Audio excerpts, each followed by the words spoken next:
All right, hi. As she said, I am Nicole Gruman. I am a dual master's student. This is my first semester. I am getting my master's of business administration with a concentration in human resource management.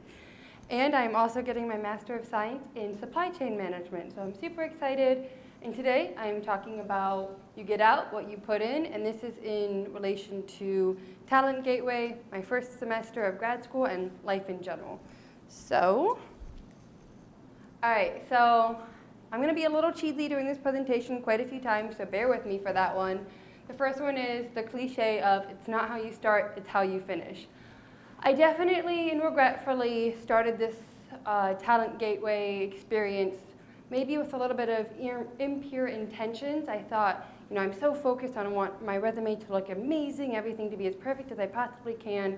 This seems like it might be something easy and I can get through it and just have something extra. Well, the idea that it was a joke was just could not be further from the truth, but hopefully the resume part's still true.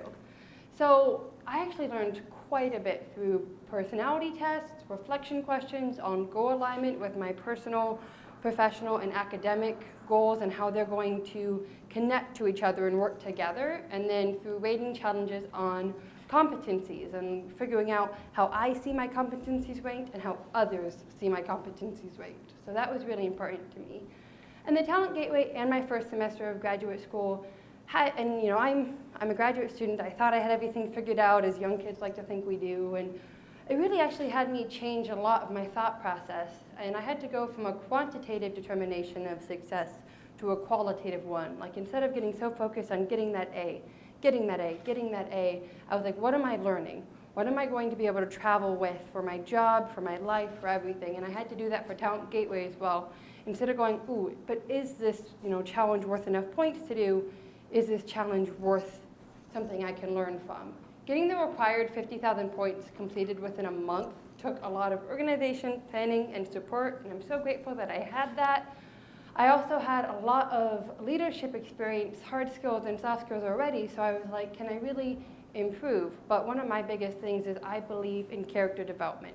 Every day, all day, you can improve, even if you don't notice it. And then, in the past, I've always, I had to look within. I always focused on other people and how to do a task exactly perfectly. And now I ask myself why and who I am. What am I putting into myself so that I can keep giving out to other people like I like to do? So these are real questions from real people. The first one is, did you really learn? And yes, it was as stretched out as that is. And this friend will stay anonymous. And yes, I absolutely did. As I talked about previously, I learned so much more about why I do what I do, why I'm going for the degrees I'm going for, why I am such a type A personality, and why that's okay. I don't think that challenge sounds like something I would ever want to do.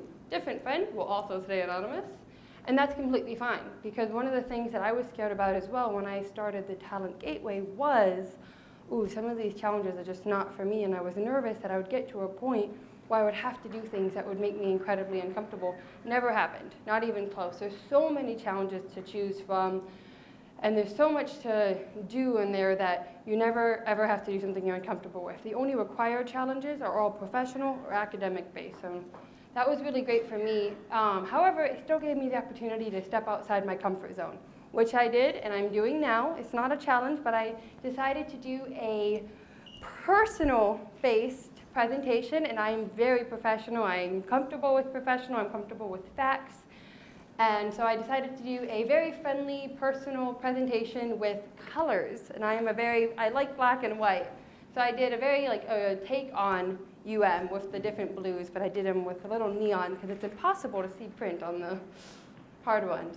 So last slide, and then you guys can have a break from me talking.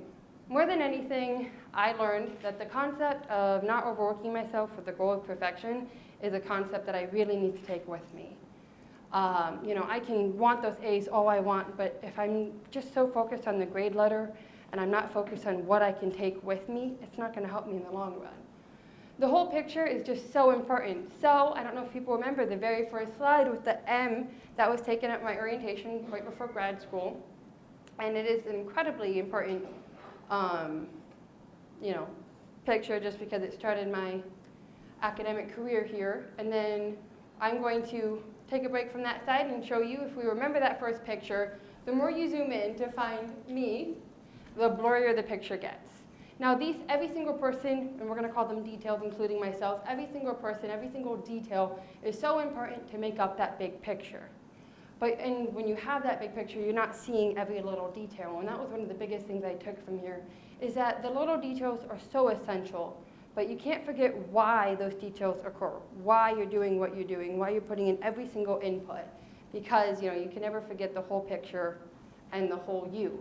And a person needs more than just hard or soft skills. They need more than just those little details.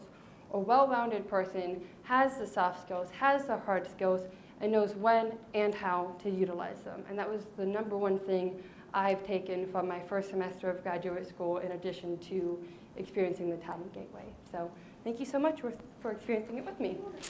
And there's that picture again.